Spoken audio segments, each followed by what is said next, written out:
Paper was like gold in medieval times.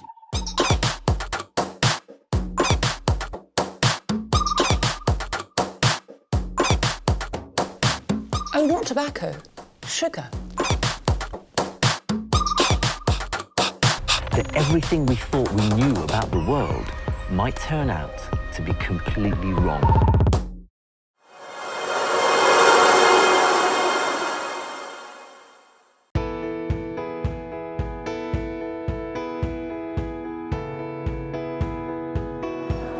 I'm Niall. I'm Liam. I'm Harry. I think if you open up to someone, it's a lot easier for you to open up back, if that makes sense. Okay. Niall gets a little... Yeah, I'm actually quite claustrophobic. I don't really like tight spaces, so it doesn't help in the job. You have me to think. You're welcome, One Direction and Simon Cowell. Yeah, it's been great fun. Those lads are quite similar to us, so it's been nice to have four other lads about the tournament. Yeah, it's like Louis said, it's been really cool. We get on really well with the guys, so yeah, it's been cool.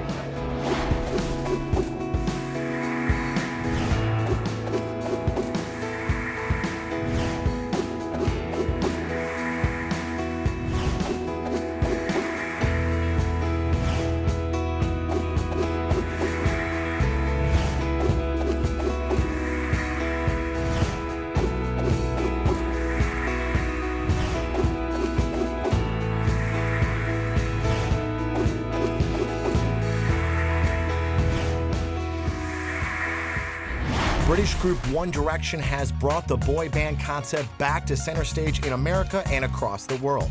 Just like their predecessors of decades past, like New Kids on the Block, NSYNC, and the Backstreet Boys. One Direction possesses the same formula that made successful teen bands popular with young female fans. They're cute, charming, and individually talented. In comparison to the bubblegum boy bands from the 80s, One Direction's actually sort of in that same vein. There was New Kids on the Block, Backstreet Boys, NSYNC, even New Edition. And then it was a lag in that whole market, but now One Direction's brought it back. Although by comparison, most British fans don't rely on synchronized dance moves like their American counterparts, just good old-fashioned musical chops at their disposal. Well, they're definitely comparable to the Spice Girls. You know, they're one of the few UK groups that's really had a lot of success in the US in recent years, you know, as far as pop music goes. I would have to say if you compared One Direction to anyone, maybe Backstreet Boys or New Kids on the Block. But again, you're looking at the different genres and different times, so you can't compare them side by side. You can compare them in retrospect. Since 2010, the five-member group have been living out their musical dreams in front of the entire world, ever since being discovered on the UK hit show X Factor. Each member were solo contestants until judge and former Pussycat leader Nicole Scherzinger suggested that the talented boys would work better together than apart. And boy, was she right. She also felt that neither would make it through the X Factor competition as solo artists. In a recent interview, Nicole said she practically put together the group with her hands tied behind her back. Brad Blank's here at the MIB3 Black Carpet premiere in New York City. History was created tonight. First there were the Beatles, then the Rolling Stones, and tonight, One Direction made their debut on a New York City movie premiere. Check out the boys and also that chick, Nicole Scherzinger. She's the one that founded them as a judge on X Factor in Britain. She's got really big hair tonight. Nicole, could I ask you a quick One Direction question? One Direction? I just saw them. I said, I'm so proud of you guys. I can't believe it. But, you know, when you have a mind like mine and you knew that it would work and you put them all together. Yeah, you're a musical genius. I'm not going to take credit, but I'm going to take credit. Pussycat Dolls' lead singer, Nicole Scherzinger, thought it was a good idea to bring these five young, good-looking guys together and make a boy band. They were great individual talents, and she thought, if we bring them together, here comes another supergroup boy band. I know it's got to be tough for Nicole Scherzinger. She was right there on X Factor. I believe it was even her suggestion that they come together as a group. And for the most part, when you hear about One Direction and there's some reference to how they came together as a group or the executives involved, all that credit generally goes to Simon Cowell. We never hear Nicole's name come up. And that's, I think that's unfortunate. But I think too, like that's kind of kind of how the business goes, you know? During the boot camp stage of the competition, the boys qualified for the groups category on the show. They only had 2 weeks to prepare and get to know one another. Harry Styles, in that span, came up with the name One Direction for the fledgling band. In the UK, the group became appointment viewing on TV. One Direction finished third in the competition, but their song Forever Young would have been released had they won on the show. Instead, it was leaked on the internet. One Direction actually didn't come together as a band. They were individual contestants on X Factor, and Simon Cowell, who the guys call Uncle Si, he put them together, made them a group, and this group actually swept UK first. And from there, they have pretty much captured the nation. And what's interesting about this band is when they came together, not one of the guys knew each other. They all were just individual singers who wanted to win a reality show competition. They learned who each other was, and at that point, they became a band. And then they went on and they won. They didn't win the top prize, but they were a runner-up, the third runner-up. And that is how they actually sped into stardom. Despite Nicole's chance for credit in One Direction's creation, it's Simon Cowell who ultimately signed the group to a recording contract worth more than $2 million US. Simon Cowell is technically credited for the formation of One Direction because he's the mastermind behind the X Factor, which is where One Direction was formed. The thing about Simon Cowell is, I mean, he really became sort of this household name because of his role as a judge on American Idol. Now, prior to that, he was a judge on Pop Idol, which was in the UK. So Simon Cowell was already known in the UK, but he didn't really take over as a sort of worldwide, I don't want to say icon, but personality until American Idol happened in 2002. And that show just blew up. I mean, everyone saw that. It launched the careers of so many artists. The success of One Direction goes to show that Simon Cowell either has a nose for talent or he knows how to masterfully market pop superstars. Simon Cowell has been a huge influence on the music business over the last 10 years. In the US, we were introduced to him through American Idol. And even if we weren't aware of his credits, what we were aware of immediately was his taste in music. And people criticized him for being really hard and tough on the contestants, but everyone always agreed with what he said. So he gave just some of the best advice. And again, without people in the US being familiar with his catalog per se, just immediately had a lot of respect for the advice he was able to give artists and really help these contestants move along in American Idol. And through that, we've seen some of the biggest artists in pop music of the last 10 years come from that show. One Direction's music is poppy and it's catchy and it's upbeat. Vocally, they're not the greatest of the boy bands. I would, it's fun. They're more like talk singing versus actually like Boys to Menning it. You know what I'm talking about? Like, I'm not hearing them bust out with the ballads like, NSYNC did, for example. But their music is fun enough and catchy enough, and they have an audience for it. The girls will like it. It's bouncy, it's fun. I love all of them so much. They're all sweet. If you could date one, though, who'd it be? I would. The thing is, Dinah, take the question. The thing is, there's the answer. We love all of them. They're all cute. The thing is, I feel like they'd be such good friends. Yeah. Like, I don't know. I think they're fun. Like, we'd be best friends. Like, just we'd be BFFs. Yeah. I love the vibe that I get from them. Like, they're really cool. And they're very genuine. Also, they're really fun to look at. So yeah. One Direction fans shot through the roof. Unlike bands before them, where radio, TV, and magazines fueled their ascension, it was the internet pushing the group to great heights.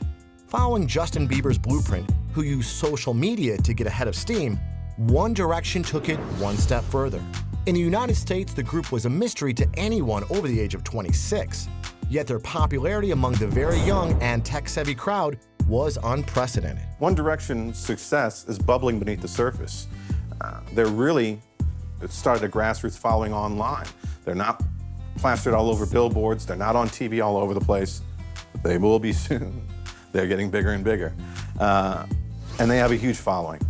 They have a sex appeal with a young audience, and they actually are pretty loose. They're not really highly packaged. What amazes me about One Direction's influence is, again, their social media presence. Beyond just, trending on Twitter here and there, they have consistently, I don't even know for how many months, maybe at least a year, been in the top 100 hashtags on Instagram.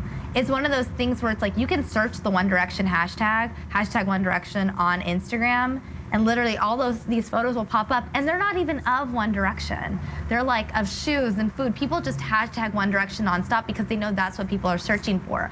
I've seen Instagram accounts and Twitter accounts just blow up by fans because all they do is post either One Direction photos or One Direction news. So these girls that are running these little fan accounts have 20, 30, 50,000 followers, and they have nothing to even do with One Direction themselves.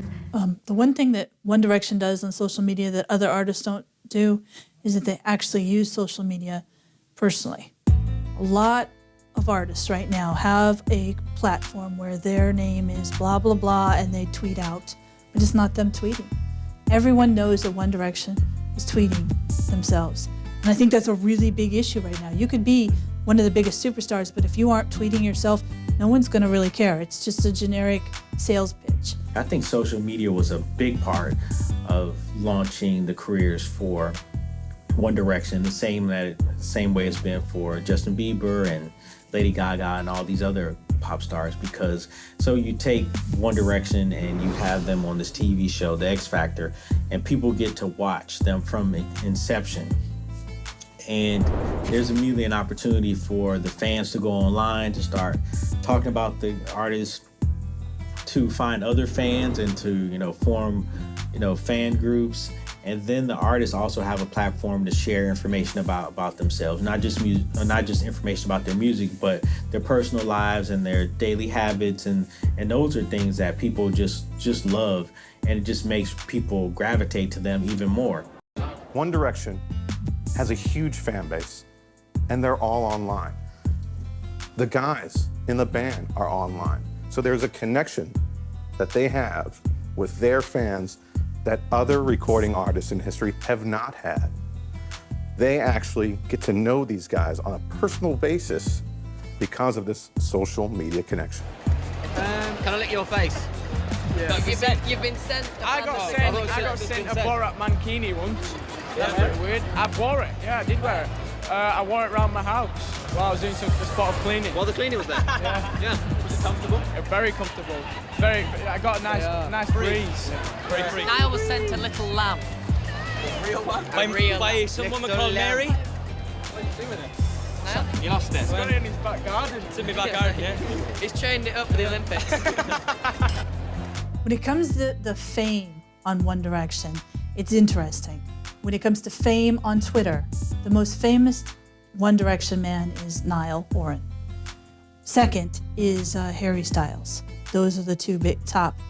When it comes to personality and people, and when you see them on the red carpet, it's definitely Zayn Malik. He gets more screams than I've ever heard. It's so amazing how he really gets the fans excited. But it's a different medium than the Twitter universe. The Twitter universe is more about Niall or Harry. And I think it's partially because they tweet more than Zayn does, and so the fans respond more. And when I say popularity, we're talking about 7-8 million people each. It doesn't include what's on the main site for One Direction, the band. While still mostly popular in the UK in early 2011, the group began to work on their debut album Up All Night in London and the US later that same year. The group's first single, What Makes You Beautiful, debuted at #1 on the UK singles chart. Two other songs, Gotta Be You and One Thing, also hit the top 10 on February 2nd, 2011. HarperCollins released the book One Direction, Forever Young, a bio, and a picture book about the group that sold hundreds of thousands of copies. When they came out with the song What Makes You Beautiful, like that song, it was just so huge. It was undeniable, and to be honest, for me, it was a little later that I found out that, no, these are the guys that are on that show, the X Factor UK, and so I was pretty impressed, because very infectious, big song, like something you could see used for television commercial advertisements, very fun. I thought it was great. It sold well. In 2012, just in the US alone, The two of like One Direction's two albums topped the top 5, albums of 2012 in the U.S. So that has to say something. There's an audience for it. If anybody goes to see a One Direction concert, you'll leave with pierced eardrums because the screeches from the band's female fans is reminiscent of Beatlemania. Yeah, What Makes You Beautiful is a really great song. That's probably my favorite or second favorite of their hits so far. It's just really, again, it's a heartwarming song. It just really makes you feel good. It's one of those feel-good songs. And it's really nice in that none of the members of the group overshadows the others. Going home, chilling with, I think all of us are doing the same, chilling with our family, eating, drinking, sleeping, chilling. With success across the Atlantic on the horizon, American music executives took notice, and Columbia Records signed the group, filling a void in the music scene, since other American boy bands of that fabric had grown a little too old for young girls. Do you find a middle ground? What's middle between? I think you wait for it, see if it happens, and then plan the boat. A boat party. You're listening. You're off. I'm very excited about it. Yeah, I definitely think that One Direction has a lot of elements from a lot of different boy bands over the years. There's one particular song they have, it's literally like dead on the Backstreet Boys, I Want It That Way. The melody is pretty much exactly the same. I think in terms of the kind of choruses that they have and how much energy they have in the choruses and how lively they are, I think that even reminds me of groups like the Monkees. If you listen back to some of their old music, and you can kind of find that similarity as well. To build a fan base, the marketing executives at Columbia began a social media campaign asking fans to sign a petition and to enter video competitions to win a concert in their hometown. The strategy worked. The band's Facebook followers rose from 40,000 to a whopping 400,000 fans. One Direction's debut single, What Makes You Beautiful, was the most pre-sold song in Sony music history. It was bubblegum music, but it was a huge hit. What Makes You Beautiful sold more than 131,000 copies in its first week, even though it hadn't been played on American radio. The biggest song for One Direction would be What Makes You Beautiful. You hear it everywhere. It's not just on the radio. You hear it in arenas when you go to sporting events. You hear it on videos. You hear it in commercials. It just really resonates with you that lyrically that you're important. By the beginning of 2012, One Direction had found themselves constantly on the road. Every part of the world they ventured to, France, Australia, and the United States, screaming young girls met them. It made life very difficult for journalists looking to grab sound bites. One Direction, I think the reason the fans like them the most is that they are who they are, and they don't change for anyone. They're the same on Twitter as they are in person. Upon arrival to the United States, One Direction went on a radio promotion tour that placed them as an opening act to the Nickelodeon band Big Time Rush, where they eventually upstaged their U.S. counterparts. I like John Lennon. I think he was sick. Yeah, he was cool. I think he was cool. Yeah, I think he was quirky little guy. Yeah, he was quirky. We'll go with John Lennon. Even though they didn't know each other before they were on X Factor, they grew together quickly as a group, and they had a lot of chemistry together on the show. And Simon knew after watching them perform together that they had a lot of potential as a group, so it was pretty much a no-brainer for him to go ahead and sign them to a contract. The male quintet admits to being a little homesick when they're away from the UK. One of their hit songs, Take Me Home, has fans busy rocking to the beat, but has a double meaning for the group. Take Me Home came out in late 2012, and when it came out, they had these countdowns, and I'm so impressed with the countdowns, because when the Take Me Home countdown started, they would send out via Twitter little pieces of the cover and little snippets of the songs. This excited the fans, not just in the United Kingdom, but around the world, and everyone was just clinging to what was the next little snippet coming out. So when the first song came out, everyone loved it. The second song came out, everyone loved it. And then the album came out, and people went crazy. The fans were ecstatic. And you can take it two ways, really, like, because obviously we're out on the road a lot, and when we're out on the road, it gets to a certain point where you kind of just, you need to go home for a little bit and just, you miss your home. So Take Me Home's kind of like where our heads are at a little bit when we're on tour sometimes. And then the other Take Me Home is, you know, take our album home. And then the other Take Me Home is Take me home after a night out. Chubs are good. After a kebab. After a kebab. Pint and a kebab. Take Me Home not only soothed the pain of not sleeping in their own beds, the album itself was highly successful, selling more than 540,000 units in its first week in the United States. Their debut LP, Up All Night, and their sophomore effort, Take Me Home, were third and fifth best-selling CDs of 2012, with combined sales of more than 10 million units. So now wherever we go, we get given these things that we never asked for.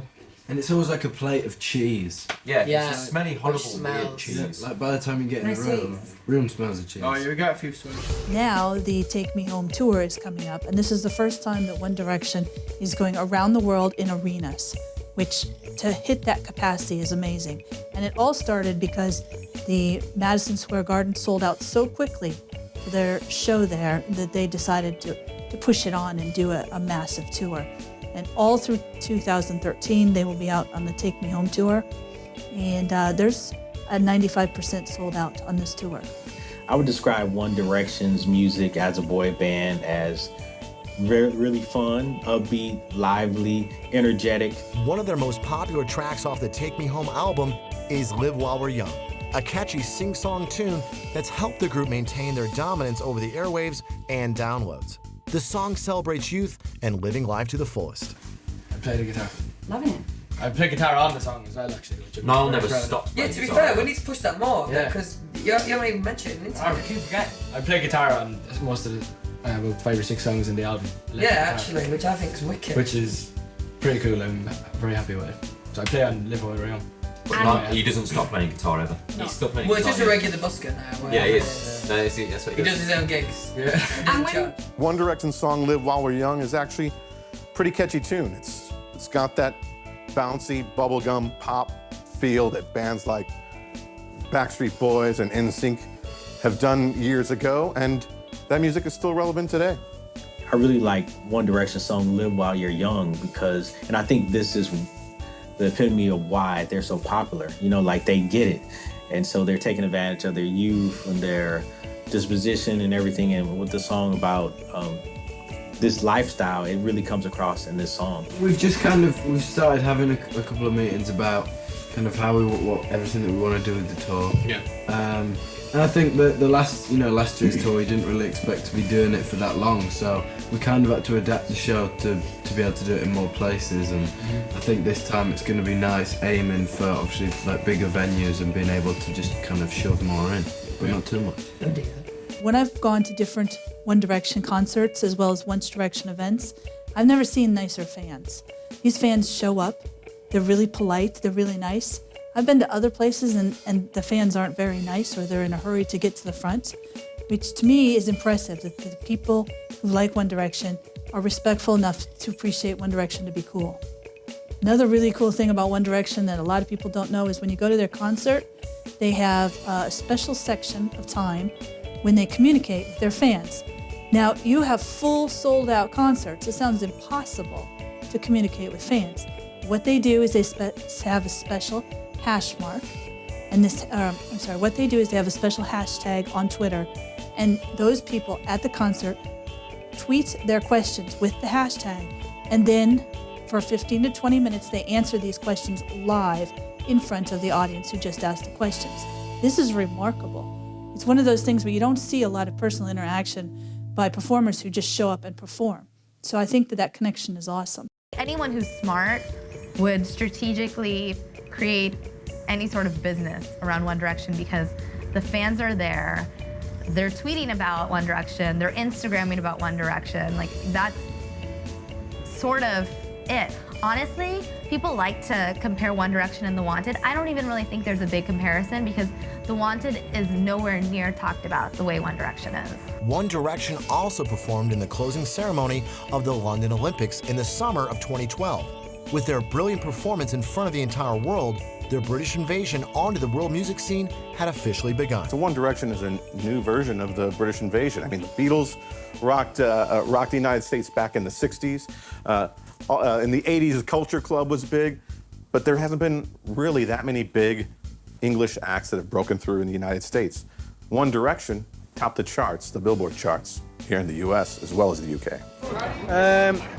I'm a fan of Paul. Yeah, me too. Yeah. Paul. It's all Paul's about McCartney. Yep. All right. The boy next door, the guy who you see across the street that throws the paper your direction, the boy you want to meet. Really soft-spoken, very kind, and that cute British accent. Oh my God, yes. And you forget that when you're on the red carpet, because One Direction shows up, you're like, wow, it's the guys from One Direction. And then you have them speak to you and you're like, oh goodness, they have the cute accent. Well, they're squeaky clean, they're nice. I mean, every member of the group has this this attribute that's given to them. Like one is the mysterious one is the leader, one is the talker, one is, you know, whatever. But as a whole, as a group, they really are seen as a very fun, upbeat, you know, happy-go-lucky pop group. They're sort of like the Monkees, except they are actually talented, you know. The Monkees had this TV show back in the 60s. Well, I won't sing, but they were seen as this really happy-go-lucky, you know, kind of sort of zany, friendly bunch of guys. And the members of One Direction are sort of similar. In terms of like the boy band factor, One Direction wins hands down. The guys are more attractive in like that like teenage sense.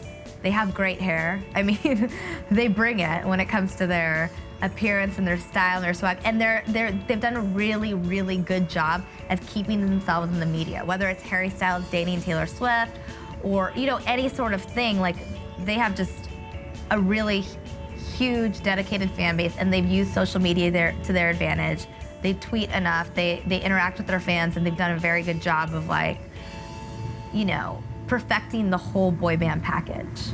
Yeah, that's the plan. Get the guitar out and tour, get a few electric guitars and play them, I suppose. So is it you playing the There's two parts in the, if you can hear it, Oh, it's like dubbed. So the Carl played the and I played Oh, right, it's a different sick. thing. Guitar. There you go. From place to place to place. One Direction is so busy, I'm not sure how they breathe. In particular, One Direction, not only are they doing arena tours and they're doing a concert series, but they also, at every stop, they do meet and greets, they do promotional materials, they're all sorts of radio and television. So they don't just show up and they perform. They have to show up, they're also required to rehearse. It seems to be, you know, there seems to be like a wave of British acts going over there, so. You know, Ed Sheeran, Adele, everyone, like... Jessie J. Yeah, Jessie J. Loads of British people. And Irish people. The One Direction pop-up store is really a fascinating phenomenon. The reason it's fascinating is it's there for 6 weeks, and then it's gone. It sells exclusive One Direction items, and then it's gone. And while it sounds crazy, everything from the toothbrushes to the onesies, they have individual One Direction onesies, are all plastered with the faces of the 5 guys. One Direction's performances are not like other boy bands of days past, which relies on dancing in sequence. Their energy is electric, and according to the band members, they want to give their fans the best possible show every night. But don't look for them to invite fans on stage anytime soon. Yeah, I don't know, I just think it's not... It's just one of them. We just don't see it as that fair because, like, obviously all of our fans are so dedicated, and you know they all queue up for hours and they have to wait, you know, for their tickets. And then like one fan gets picked out to come on stage, and it's just not really fair. Yeah. It's a shame that we can't bring them all up. Yeah. There's just not enough space. If you would compare them to any of the boy bands of the past, vocally at least, I would compare them to New Kids on the Block. Because when you listen to songs back in the day, like Hanging Tough or anything like that, it's more like they were singing, but they were more like talk singing. And it was like, it just had a very similar feel. Like I wouldn't liken it to NSYNC or the Backstreet Boys at all. For One Direction, the only incident that I do know of is when they were in New York City for the Madison Square Garden concerts. They had an issue with the fans outside of the hotel. They camped out overnight. It was was below 0. So they camped out all night. Finally, they got the fans to go home. The fans came back the next day. Niall Horan came down with his family to go sightseeing, and they got into a taxi and they took off because, you know, that's what you do in New York City. And apparently some of the fans followed them by foot on blocks in the middle of the traffic, and there was a big concern about safety there.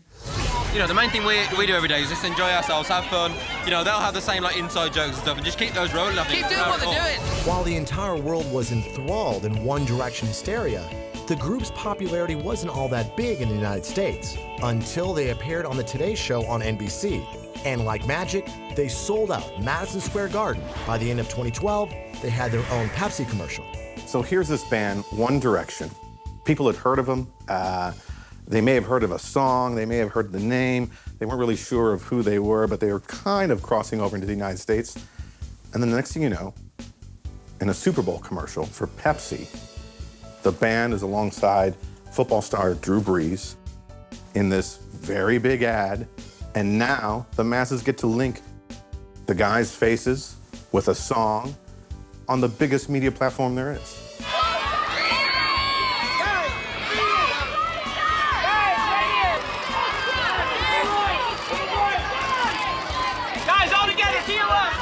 They started with being on X Factor, and then they ended up finding their way very quickly by using television.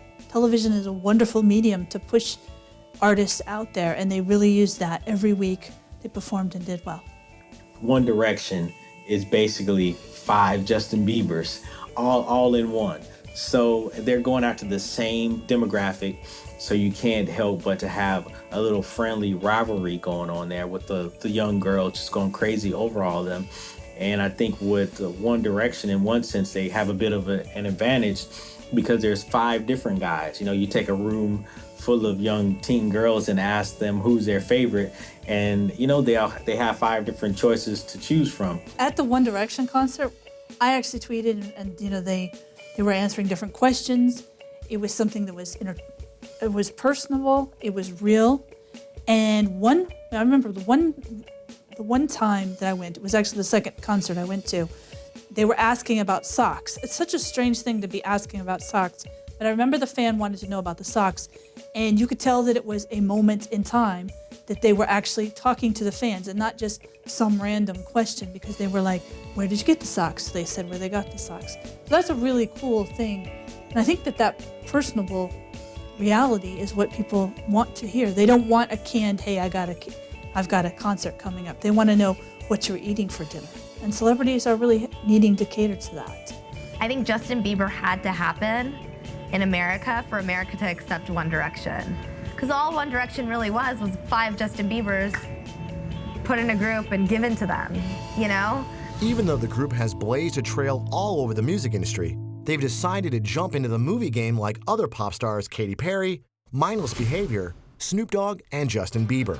The amazing thing about One Direction compared to any other star that I have ever interviewed or talked to or anything is that you can barely hear them. Now that sounds sort of strange. Why can you barely hear them? But the thing is that the crowds are so loud, you can't hear them and they're right in front of your face. The group is releasing a 3D documentary directed by award-winning filmmaker Morgan Spurlock, whose past work include the popular and scathing film Super Size Me. American music audiences left a gap in the boy band marketplace. And Justin Bieber filled that, and now One Direction has sort of taken the mantle that Backstreet Boys and NSYNC and New Edition and a number of other bands had done years ago, and they've brought it back up again. And if they continue to keep on pumping out music, they can still be relevant a long time from now. One Direction wasn't the first band put together by a hit TV show. More than 40 years ago, a group of goofy strangers were cast as the fictional group The Monkees. The idea was the brainchild of the show's producers, and eventually, the show scored in TV ratings and on the music charts in the mid-60s. I think if you look at some of the biggest boy bands of all time, whether it's the Backstreet Boys or NSYNC or 98 Degrees, I think you find a little bit of all those groups in One Direction. And I feel like it's intentional. I think they studied the guys who came before them and made sure to incorporate just, you know, a lot of those elements to make sure that people would receive them as well.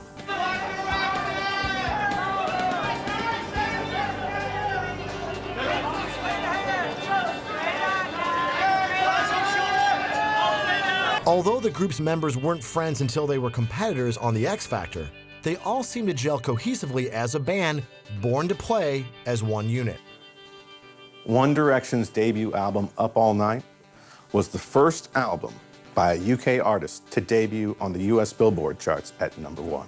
They managed to do something that the Beatles couldn't do. Their first album, their debut album, debuted at #1 on the Billboard albums chart. That's something that no other act ever did, not even the Beatles. They're in the Guinness Book of World Records for that.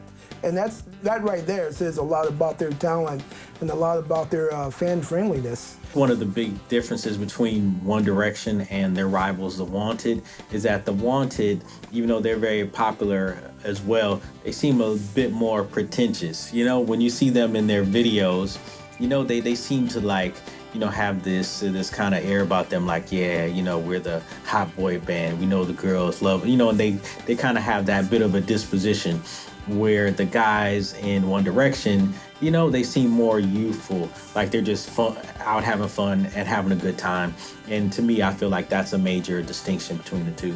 One Direction mania and Justin Bieber mania is two things. One Direction is far more global, and they cover so many different languages, and they're a tighter group. The group's brand of bubblegum pop has invaded girls' iPods all over the world, with millions of records sold in various countries.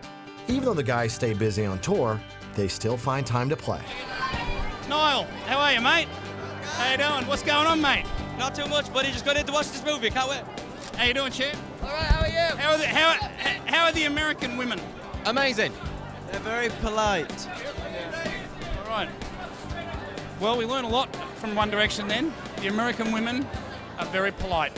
They tweet from their own accounts, and they provide that connection to their fans. And I think that's so important. I think that fuels like the obsession that these girls have. It's like, you know, if Zayn Malik's gonna send a sweet dreams or a good night XOXO tweet, how many of those girls are thinking that XO and XO is targeted directly at them? They can reply right away, they can talk to their favorite like celebrities and fans. Do you know what? I was saying the other day, it'd be good to spend a day in bed. Like, just to spend the whole day in bed. But when you're on your day off... When you're on your day off, you just think, if you've got one day off... Kyle. You think you've got too many things to do, do you know what I mean? You've got loads of things to sort out. Yeah, but that's what, if you've got to, I think when you've got stretch of time off, you know, when you've got like birthdays, and you just like need one day where you just sit, watch Jeremy Kyle, cup of tea, you're laughing. Should have a bit of jazz. Right, I watched it this morning. And you Especially really only get up and shower and get dressed for dinner. Potentially you don't even get up and shower, it's one of those where you stay in bed all day. Wow. Occasionally. That is a good... Today I don't feel like doing anything. Yeah. That's why I lay in my bed. Imagine that now, today, we were just in bed all day. That would be literally the perfect thing right now. Harry Styles, one of the most popular members, spends a lot of his spare time hanging with the ladies. From models to singers, Harry has dated the cream of the crop, his most popular romantic acquaintance being singer Taylor Swift. One Direction band member Harry Styles dated one of the biggest pop superstars in the world, Taylor Swift. They were a high-profile couple, very much in the public light, and ultimately, like many of Taylor Swift's other pop sensation boyfriends, soon became an ex-boyfriend. Harry Styles and Taylor Swift have done the on-again, off-again thing. Taylor Swift is like, you know, 4 or 5 years older than Harry Styles, but I don't know, maybe it was something about the hair, or maybe she's a fan of boy bands too, but she kept going back. I mean, Harry Styles has this very nonchalant thing about him. He has this kind of swagger, I don't care attitude, and as a girl, I mean, a lot of times you're drawn to that. You're like, wow, like, he's not bending over backwards, what the heck, I'm gonna try to change him. And I think that was the case with Taylor Swift. I mean, she sees this guy, she sees the allure, the hair, all of that stuff. She wants him, but at the end of the day, she knew he was trouble. The famous girlfriend of One Direction that we all know about is Harry Styles and Taylor Swift. Where this started, we're not sure. How it ended, we all know that they're no longer together. But the interesting thing about Harry Styles is every time he has a girlfriend, he loves to put it out there. He loves to show it. And this last one with Taylor Swift was a real turnoff for One Direction fans. He was able to date Taylor Swift, who was a couple years older than him, like 3 years. older than him, and I think people were really surprised by that, but I guess it just shows what kind of appeal he has with the ladies, even those who are older. I think let them be themselves. Yes. Like, don't try and mold them into the guy that you want. Like, no, you should like them for what they are, and if you let them be themselves, then they should. I'm an emotional guy, so I don't have to worry about that. Harry was also rumored to be dating Harry Potter star Emma Watson, but the dashing bachelor broke a golden rule while attending the premiere of her movie, Perks of Being a Wallflower. Film audiences have seen a proliferation of documentaries and films on these artists, their backstage exploits, concert films. Katy Perry did one, Justin Bieber did one. One Direction also has their film coming out. What was the film like? Do you know what? It's I'd good. like to see it. Apparently the second half is really dark, but there's great songs in it. Really good soundtrack. And I love the film. Well, I'm sure I've heard the second half is very good, and I will be going to watch it again.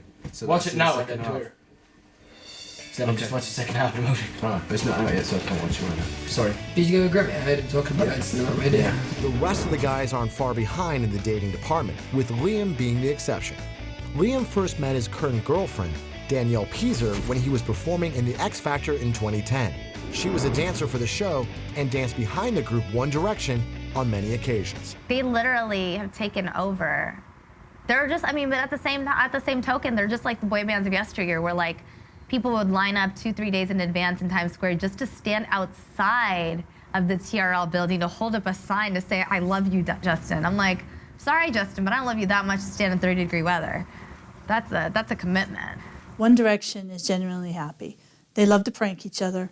They care about their fans. And then on 2 different occasions, I've seen them stop and actually mingle with fans when security was like, we need to leave, signing autographs, taking pictures. Really amazingly friendly and really genuine. I think, you know, just the performing, getting to go out and see different fans, getting to go and see different places around the world, and, you know, the buzz you get on stage doesn't really compare to anything else, so. And spending time with everybody on the tour bus as well, you know, it's like a different environment on the tour bus so far, yeah. Yeah, we're really enjoying it. We're coming to the end, which we're a bit sad about, but, you know, we've got a bit more time in the States, which we're really excited about. Their music is basically teen pop. You know, it's shiny, happy, upbeat, positive music. You know, sort of like Justin Timberlake's solo stuff, but Justin Bieber's was as well during his early career. And it's really, really fan-friendly. It's really people-friendly. I mean, even though it's aimed at a certain demographic, you don't have to be a teenager to like it or to even love it. One Direction band is the biggest band on the planet at the moment. And I think they'll reign there for at least 3 or 4 years. Today, I think in terms of marketing, they really want to reach a particular target demo. There seems to be more interest, more demand, more excitement, you know, when they just hone in on a particular target demo and they just saturate it. And so everything, it only appeals, you know, it really only appeals to that group. But by the same token, it's able to generate so much excitement that these things are in demand for that demo, and they just want everything that they can get their hands on. So I think it's it's definitely different than how it used to be, but I think it works out quite well today.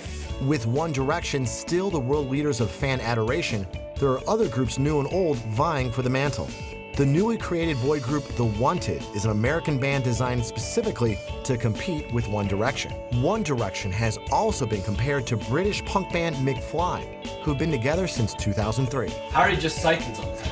Yeah. I remember asking Dougie, I go, Dougie, where's Harry? He goes, oh, he's just cycling somewhere. He cycles to work all the time and stuff. That's wicked. That's sick. That's really good. And he's ripped, isn't he? Yeah, because he did the dance. He did Strictly, didn't he? So, King of the Dance. Yeah. And we actually, when we were in America last, we went and saw one of their shows that they were playing out there. Did you? Yeah. Well, One Direction has changed the way that pop music looks at the moment because they have just swept fans off their feet. I mean, everywhere you go, you will see one of those 5 guys on a poster somewhere. It's impossible to miss One Direction. I think for right now, the chemistry is so good, and so it's just hard to kind of predict, you know, what the future is going to be. But I think I definitely think they have a lot of a lot of talent. One Direction's phenomenal success seems to be dismissed as a passing fad of young girls going through a phase. The group has sold millions, filled arenas across the globe, and is individually wealthy at young ages. But how long can it last? The band might present themselves as typical, goofy, uncensored boys. And that works right now. Their sound works, and who knows, over the years it might evolve. Right now it's bubblegum pop, and it might change over the years, so they might have a long and illustrious career. I've got a bucket list of things that we want to do, and we're kind of arranging them, little things to tick off next year, I suppose. Like skydiving, we'll It's an obvious that everyone always says skydiving, Yeah. but obviously skydiving. Surfing was one of them, and we've done that now. Yeah. And What we've travelled about surfing a specific place, like Hawaii? Yeah, Hawaii's one of the ones I want to do, yeah.